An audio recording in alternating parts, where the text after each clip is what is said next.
All right, here we go. Today we're going to see if we can answer the age-old question, 9 or 45. So for a 9mm, we do have our 124 grain plus P Federal HST. That's what that one looks like. Nice wide hull point cavity. Does have your nickel-plated brass, and that one's rated 1,200 feet per second. And for a 45, that one is our 230 grain plus P Federal HST. That one does have a nice wide hull point cavity on that one. Also nickel-plated brass, and that one's rated 950 feet per second. So this will be a short barrel test or a subcompact test. So for a 9, we are going to be using our Canik Mete MC9. That one does have a 3.18 inch barrel. And for a 45, we're going to be using our Rock Island GICS. That one does have a 3.5 inch barrel. So we'll be going through our gel. That is a 10% block. We do have our catch block behind that, so a total 22 inches of gel. Our 4 layers of cotton t-shirt on the front, and like always, we'll set up our chronograph so we can hopefully pick up those impact velocities.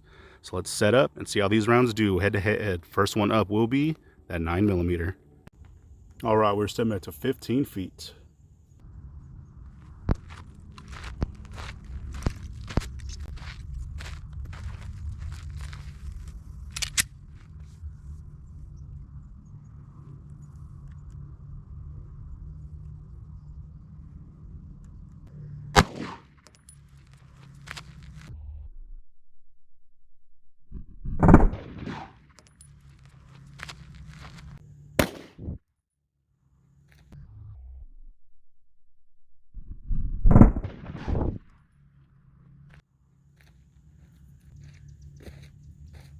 All right, let's see how we did on that one.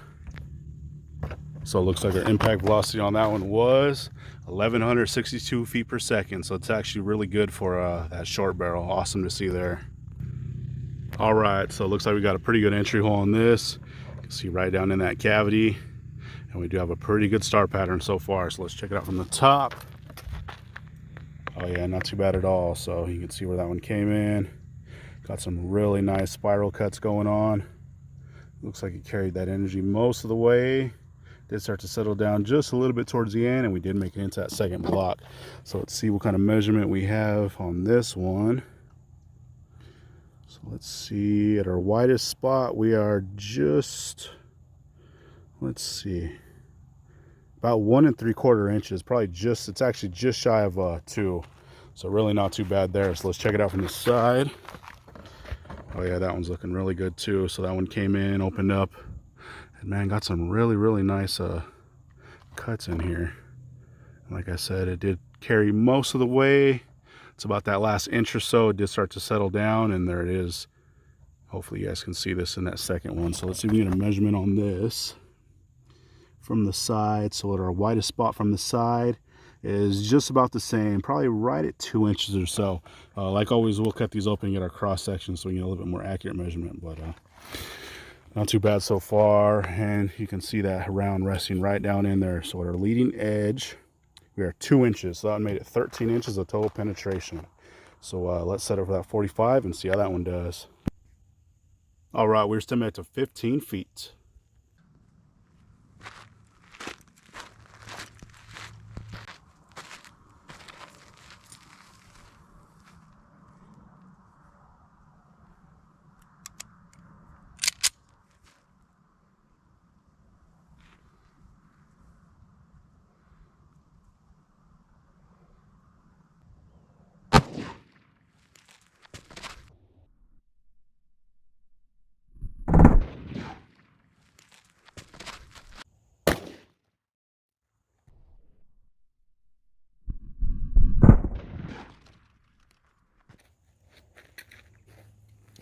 All right, let's see how we did on that one. All right, so it looks like our impact velocity on that was 927 feet per second. So it's actually really good for that short barrel. It's right at 950, so awesome numbers there. All right, so there is that entry. Looks like we got a nice hit on that one. And then same with this one. You can see right down in that hole, big old 45 hole right there. And there is a huge star pattern so far. So let's check it out from the top. Oh man, check that out. That is a huge stretch cavity on that one. I definitely wasn't expecting that, but that does have a huge stretch cavity. It does look like it settled down towards the end, but we did actually make it into that second block. just barely. So let's see what kind of measurements we have on this one. Man, that is very impressive. So let's see, at our leading edge to this edge, we are at 3 1/8 inches. So man, that is huge for that 45. Probably some of the most that I've gotten so far. So really cool there. Huge stretch cavity. So let's check it out from the side. And same thing from the side. Hopefully the camera's picking this up. The sun's not really shining right there anymore, but as soon as that one came in, opened up really nicely. Huge spiral cuts going all the way through.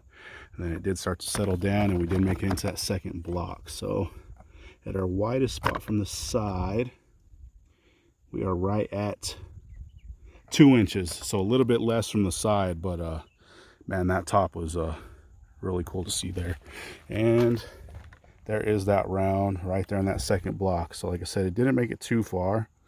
So our leading edge of that round, we are right at 1 1/4 inches. So we made it 12 1/4 inches of penetration on that one.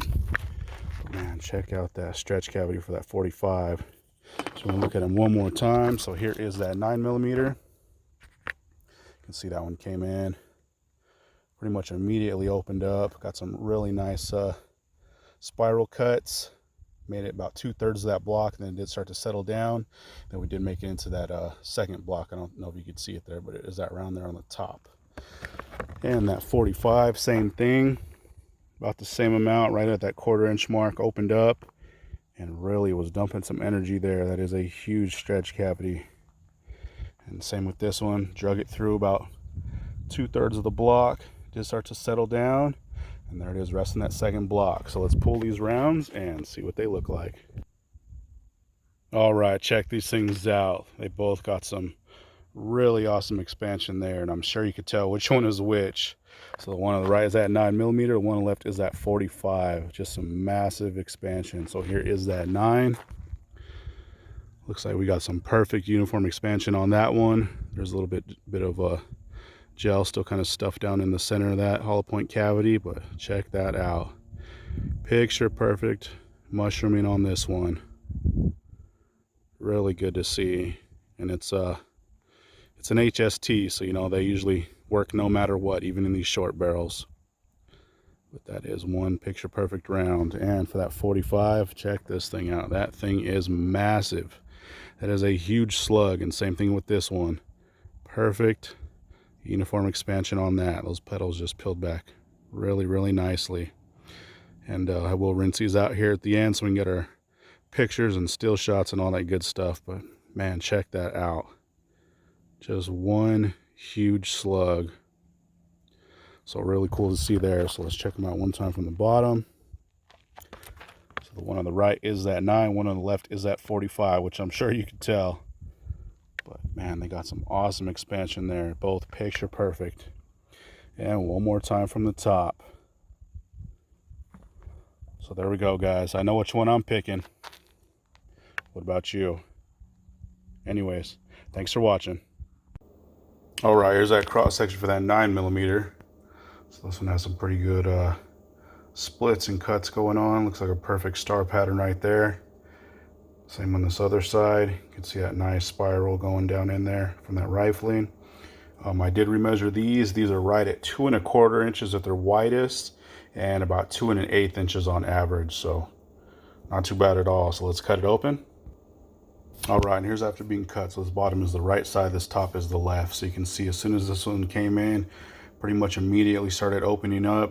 You can see quite a bit of that cotton t-shirt that it drug in. And a huge stretch going all the way through. It looks like there's some really small pieces of lead that it kind of shed, but it pretty much held together perfectly besides that. But yeah, this one drug in a ton of that cotton t-shirt. It did have a huge hollow point cavity, so that's probably why. But yeah, it actually did quite a bit of damage in this gel. So that is really cool to see. Some really nice clean cuts. Same on this top side. Came in, opened up. You can see that cavity. And then a couple more of those lead fragments, but same on this side. A little bit more of that cotton t-shirt and just some really deep cuts. Nice clean cuts there. So that is good to see. That 9mm was moving out pretty good, especially for that short barrel. So there we go. That one was the 124 grain plus P plus Federal HST. All right, and here's that cross section for that 45. So this one was super impressive. This one had some huge splits going on. Really wide cuts there. Same on this other side. I did remeasure these at their widest spot. It's right at 3 1/4 inches. Okay, I just made sure, yeah. So 3 1/4 inches at its widest spot, and it's averaging about 2 3/4. So you know, right here, just this part, but these huge cuts where it actually like ripped that really big stretch is 3 3/4. So really good to see for that short barrel. That was actually pretty surprising. So let's cut this open. All right, and here's after being cut. So this bottom is the right, this top is the left. So you can see right here where that thing came in and just opened up, probably less than 1/4 inch right here, about an 1/8 inch in, and then it kind of drug in and started opening up. But man, that thing had a huge hollow point cavity. So it's taking a ton of that gel with it. But you can see that stretch kind of going throughout. And man, that thing was crazy. Same with this though, nice clean cuts. There's a little bit of that cotton t-shirt down in there. But just like perfectly clean cuts down in this gel. See if we can get this thing to focus. There we go. Yeah, but pretty surprising there, especially the amount of damage from that short barrel.